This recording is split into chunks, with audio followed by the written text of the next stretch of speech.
ആ മരത്തും എടുത്തോന്നല്ലേ എവിടെ ഞാൻ ഇവിടെ ഇയാളെ പൊന്നാറൊക്കെ ചെല്ലി പറയുന്നത് നിർത്തല പോയി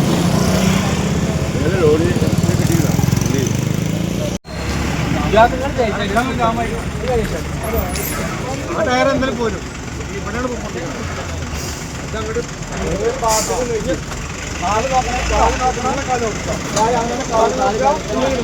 വളാഞ്ചേരി മൂന്നാക്കൽ പള്ളി റോഡിൽ 2 വാഹനങ്ങളെ ഇടിച്ച 407 പിക്കപ്പ് നിർത്താതെ പോയി. പരിക്കുകളൊന്നുമേൽക്കാതെ കാറിലുള്ളവർ രക്ഷപ്പെട്ടു. വെള്ളിയാഴ്ച രാത്രി 10:30യോടെയാണ് സംഭവം. വളാഞ്ചേരി ഭാഗത്തുനിന്ന് പെരിന്തൽമണ്ണ ഭാഗത്തേക്ക് പോകുന്ന 407 പിക്കപ്പ് എതിർദിശയിൽ വരികയായിരുന്ന ഹോണ്ട മൊബിലിയോ, മാരുതി ഓൾട്ടോ കാറുകളെ ഇടിക്കുകയും ശേഷം വാഹനം നിർത്താതെ പോവുകയുമായിരുന്നു. ഇടിയുടെ ആഘാതത്തിൽ റോഡ് സൈഡിലെ മരത്തിലിടിച്ചാണ് കാർ നിന്നത്. ഹോണ്ട മൊബിലിയോ കാറിന്റെ എയർ ബാഗ് പ്രവർത്തിച്ചതുകൊണ്ട് യാത്രക്കാർ രക്ഷപ്പെട്ടു. റോഡിൽ നിൽക്കുന്ന വൻ മരം കാരണം നിരവധി അപകടങ്ങളാണ് ഇവിടെ സംഭവിക്കുന്നതെന്ന് നാട്ടുകാർ പറഞ്ഞു. പലതവണ പരാതി കൊടുത്തിട്ടും റോഡിൽ നിൽക്കുന്ന ഈ വൻമരം മുറിക്കാത്തതിൽ നാട്ടുകാർക്കിടയിൽ വൻ പ്രതിഷേധമാണുള്ളത്. നിർത്താതെ പോയ വാഹനത്തെ പോലീസ് അന്വേഷിച്ചു വരികയാണ്.